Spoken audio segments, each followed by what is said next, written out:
Alright, hello you lovelies. First of all, thank you to all the new subscribers that have joined in. Thanks to the Deadpool breakdown. Thanks to the Bastion video. I appreciate all of you. This page is going to be lots of comics, lots of movies, lots of explainer videos like that because they're doing well. But I did miss a week of comic book video because I was really sick 2 weeks ago, but I don't want those comics that are still on your shelves right now to go unloved. So I'm going to get my top 9 comics from the week of April 10th because those comics are still available and there was a lot of good stuff that week. So without further ado, these are my favorite comics from this past week in comics. Let's do the list. Spider-Man. Guilty. The Incredible Hulk. Afraid so. Oh man, this is so cool. The X-Men. Now that you mention it. First up, we've got Action Comics number 1064. Now, this is from Williamson and Sandoval. This is the first in a brand new arc. So if you haven't been reading Action Comics, you haven't been reading Superman, you can jump on right here. This is a lot of Superman family dynamic. This is an invasion of Brainiac. This is a new introduction of the Lobo concept. We thought he was the last of his race, except his daughter. It looks like there's more. There's a lot going on in this issue, but it is a number 1, so a good jumping on point. If you want to read some soups, check this one out. Next up, we've got Aliens What If number 2. This is from Paul and Leon Reiser, as well as Adam F. Goldberg. Now, this is really interesting. Paul Reiser of Aliens is writing Aliens, but as if his character had a very different dynamic at the end of the film. Obviously, if you've seen Aliens, you know didn't go so well for him. But this is a really fun morality tale of humanity versus synthezoids versus what it means to be a human versus the aliens themselves and them being just survivors and what a human would do to survive and the cost of curing all disease for the sake of humanity. There's a lot going on here. Very, very inventive use of What If and really cool to see Fox characters in Marvel Comics.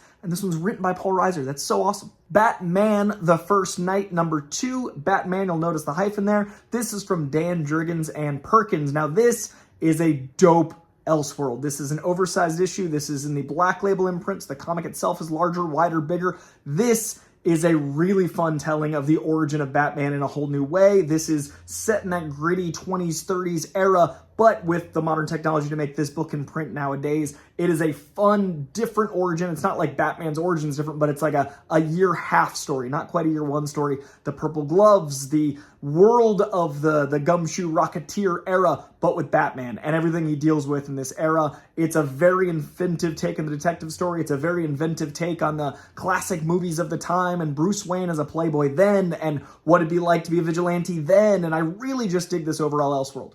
Then we've got Count Crowley, Mediocre Monster Hunter number 3. This is from David Dastmalchian and Lucas Kettner. David Dastmalchian, you might not know his name, but you definitely know this man's face, and you should know his name. He is one of the best actors working today. He is incredible in everything he does. He elevates everything he does, and he's a die-hard comic book sweaty, and this dude put his money where his mouth is and started publishing comics of his own. This one for Dark Horse is the 3rd volume of Count Crowley, so this is issue 3 of volume 3. I'd go back to the beginning, but you at least should go back to issue 1 of this arc. Imagine if Tales from the Crypt blended with local access TV and the Crypt Keeper was played by someone who discovered that monsters were real. That's the universe he's built here. This particular one ups the stakes. Our heroine seems to be in dire straits. I actually don't know how they're going to do that big twist in issue 4 to make everything okay. It's a really fun cliffhanger issue, a lot of fun monster hijinks, and the characters are all so well fleshed out and actually captivating enough you want to know about them as well as the monsters. Next up, we've got Fantastic Four number 19. I have said for a long time that this is one of my favorite runs of Fantastic Four ever.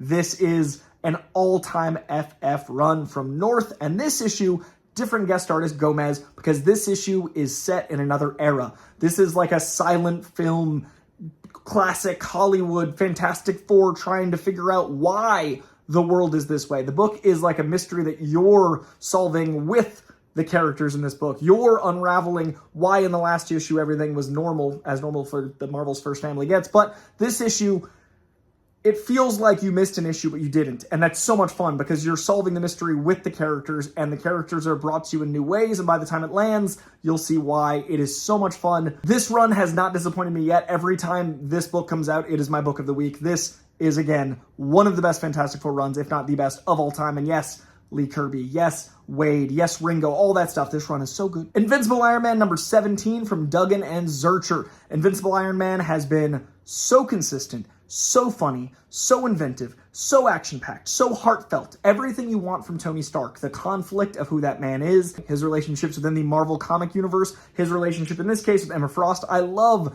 this fake turned real couple. I love that Tony feels so responsible for Krakoa and all the stuff going on with X-Men because they stole his technology to make giant Iron Man Sentinels with Stark Tech. I love that this is a corporate espionage book, and it feels like a hostile takeover of a company that's also physically violent because of the characters at play. There's so much tech here. There's so much fascinating dynamics here. This book is so good. Duggan outdoing himself, and he's one of my favorite writers working. This book is sensational.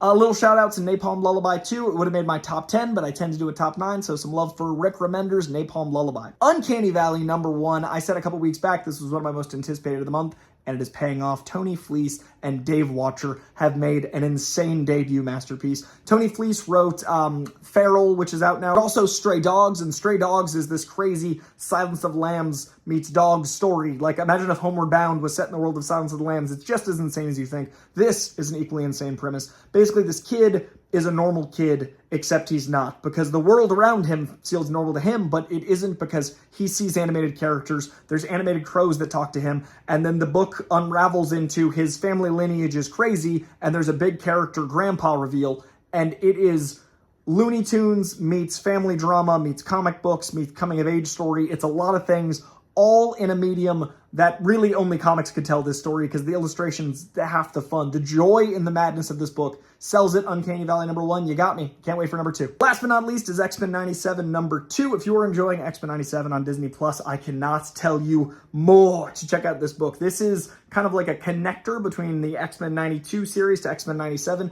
There's not a lot in between that last episode of the classic series to the new modern continuation of that series, but Fox and Espien have found little details to sprinkle in to make this a must-read miniseries. It's selling out everywhere, so if you can find it, good luck. Get a second printing, get in there, but this is also a great example of, yes, the movies and shows do help sell comics because this has been selling out like crazy. People want to discover this world in the world of comics. You see how the pregnancy conversation went with Scott and Jean. You see Wolverine dealing with it. You see other villains we're probably not going to see in the show. You see Mr. Sinister come to power. There's a lot of stuff building in here, and this is a great connector and something to read in between the episodes of stuff. Like, if you watch the show on Tuesday at midnight, this is a good Thursday read after your Wednesday New Comic Store day, and it feels like the show, a delightful Elseworld, what-if world within the world of the TV show, but in the comic book medium where the X-Men sprang from. Check out X-Men 97 #2, and check out all of these books. These are my top 9 from now 2 weeks ago as of Wednesday. This is a week and a half old. This is from the 10th of April. I know it is the 25th. I wanted to get these 2 weeks old books out because I really do think these books deserve some love, and just because I was sick, I wanted to get back to them. So apologies on the double pull this week, but these are the ones I'd recommend from April 10th that are in stores now. Please do hit subscribe on this page. I want to grow this to 25K by May. We passed about 23.5. We've grown about 1,000 in the last week and a half. So I really appreciate it. If you want more comic news, comic reviews, movie news, movie reviews, this is the place. Leave a comment below. Let me know from this what you're most excited for. Let me know from this what you are reading, and let me know in general what you're reading. Hit the like, hit the comments, hit the buttons. Much love. Thanks for watching, and read some comics. Thanks.